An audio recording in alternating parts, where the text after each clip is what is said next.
या अस्सलाम वालेकुम। खैरियत से? खबर कल आप मौजूद नहीं थे। सर वो मेरी सिम पोस्टपेड है, वो ब्लॉक हो गई थी किसी वजह से। तो वो मेरी सिम मैं किसी को मैसेज नहीं कर पाया, ना मैं कुछ वो कर पाया, क्या इन्फॉर्म कर सका।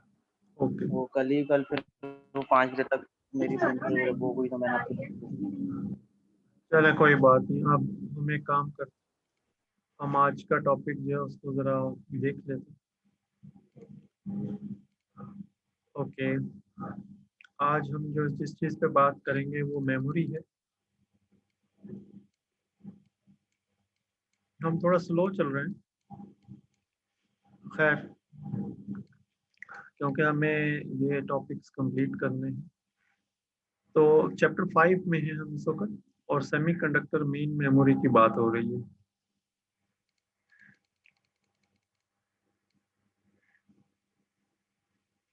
Yes sir.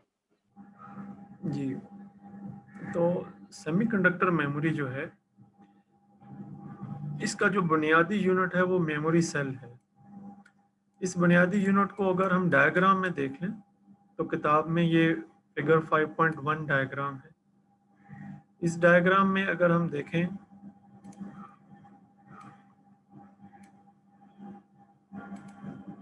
तो हमें जो मेमोरी सेल जो है ऑपरेशन वो दिखाया गया है।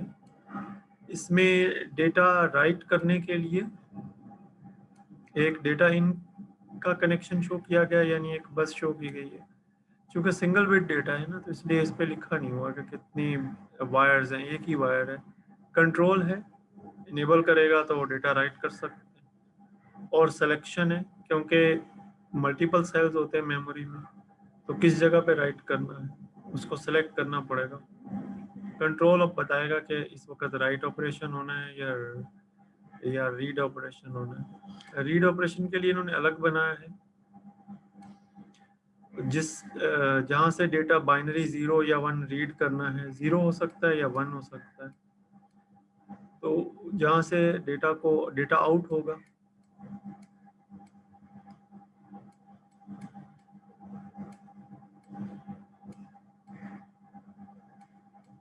तो आमतौर पे जो रिसेंट मेमोरीज हैं उनमें ये दोनों चीज़ें पाई जाती हैं एक ही मेमोरी सेल में। रीड राइट मेमोरी होती है, जिसमें रीड भी कर सकते हैं और राइट भी कर सकते हैं।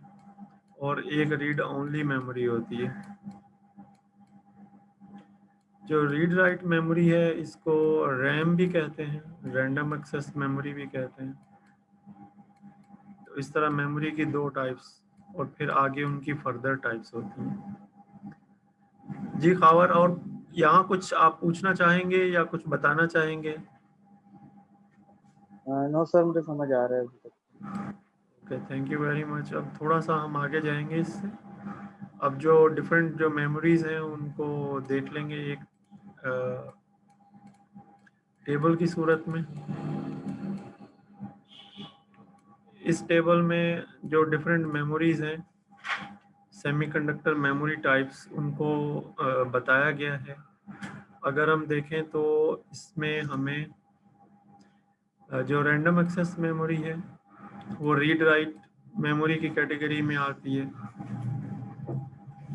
और अरेज करना यानी मेमोरी को दोबारा से प्रिपेयर करना, यानी ब्लैंक करके दोबारा से लिखना, ये उसके बारे में थोड़ा सा इन्होंने बताया है। इस कॉलम को बाद में देखेंगे। पहले राइट मैकेनिज्म है थ्रू इलेक्ट्रिकल या इलेक्ट्रॉनिक मींस, और वोलाटाइल मेमोरी होती है। जब तक कंप्यूटर शट डाउन नहीं हो जाता उस वक्त तक इसमें जो डेटा है लिखा हुआ वो इस्तेमाल कर सकते हैं। इसी तरीके से रीड ओनली मेमोरी है, इसमें डेटा पहले से लिखा हुआ होता है या कॉन्फ़िगरेशन सेव कर लेते हैं। इसी की एक category programmable read only memory है। तो ये मेमोरी सिर्फ रीड ओनली होती है। ये जब मैन्युफैक्चरिंग प्रोसेस होता है उस वक्त इसको प्राइमरी लिखा जाता है या प्रोग्राम करके बनाया जाता है। मास्क यूज़ किए जाते हैं इसमें। ये टेक्नोलॉजी हम डिटेल में तो नहीं देखेंगे, लेकिन मास्क से मुराद ये है कि प्रोसीजर है, मैकेनिज्म है जिसकी मदद से राइट कर। नॉन वोलाटाइल है, अगर फॉर एग्जांपल लाइट चली भी जाती है और दोबारा से सिस्टम रीबूट होता है तो भी ये जो डेटा है इसके अंदर रहता है। फिर ये तो वन टाइम प्रोग्रामेबल या एक दफ़ा राइट, कुछ हैं इससे ज़्यादा दफ़ा राइट किया जा सकता है, जैसे अरेसेबल प्रोग्रामेबल है, इसको 100+ टाइमिंग यानी काफ़ी दफ़ा रीड राइट किया जा सकता है इसको। इसकी टेक्नोलॉजी जो है वो अल्ट्रावायलेट लाइट से, इसके बाद इलेक्ट्रिकली अरेसेबल प्रोग्रामेबल, ये आजकल कॉमन है जो माइक्रो कंट्रोलर वगैरह में लगी हुई होती है। ये जो है वो 1 मिलियन टाइम यानी तकरीबन 10 लाख दफ़ा इसको लिख सकते हैं, राइट कर सकते हैं और रीड कर सकते हैं। और फ्लैश मेमोरी है, इसमें इससे भी ज़्यादा दफ़ा रीड राइट कर सकते हैं। और ये टेक्नोलॉजी का फ़र्क होता है, एक बाइट लेवल और एक ब्लॉक लेवल। ब्लॉक लेवल का मतलब है कि मल्टीपल बाइट्स, और इनमें रीड राइट का जो मैकेनिज़्म है वो इलेक्ट्रिकल है, और ये भी नॉन वोलेटाइल है। फ्लैश में कुछ लिख लेते हैं तो वो अपने आप को सेव कर लेती है, बाद में हम उसको रिट्रीव कर सकते हैं। तो दो मेजर टाइप्स हैं, वोलेटाइल और नॉन वोलेटाइल। वोलेटाइल में हम रैंडम एक्सेस मेमोरी की बात करते हैं, नॉन वोलेटाइल में इसकी मल्टीपल कैटेगरीज आ जाती हैं। आमतौर पे इस वक्त मार्केट में हमारे पास ये जो ई प्रॉम है और फ्लैश मेमोरीज हैं, ये कॉमनली अवेलेबल हैं। बाकी ये जो है मैन्युफैक्चरिंग प्रोसेस में यूज़ होती हैं, और अरेसेबल प्रोग्रामेबल ये किसी ज़माने में यूज़ होती थी। इनको जो है ना अरेज करने के लिए अल्ट्रा वायलेट लाइट चाहिए होती है, इसलिए ये भी अब मार्केट में हमें तो इतनी नज़र नहीं आई, लेकिन कहीं कहीं पुराने जो सिस्टम है उनमें हमें नज़र आती हैं। इनके ऊपर एक छोटी सी ग्लास विंडो बनी होती है, जहाँ से इंफ्रारेड लाइट जो है उससे इसको यानी अल्ट्रा वायलेट लाइट से जो है वो अरेज करते हैं। जी, ये समझ में आया है खबर? यस सर, समझ आ गई। ठीक हो गया। ओके, इसके बाद जो है आज अनस भी नहीं है, तो अब हम जो लास्ट हमने एक चीज़ देखनी है वो देख लेते हैं।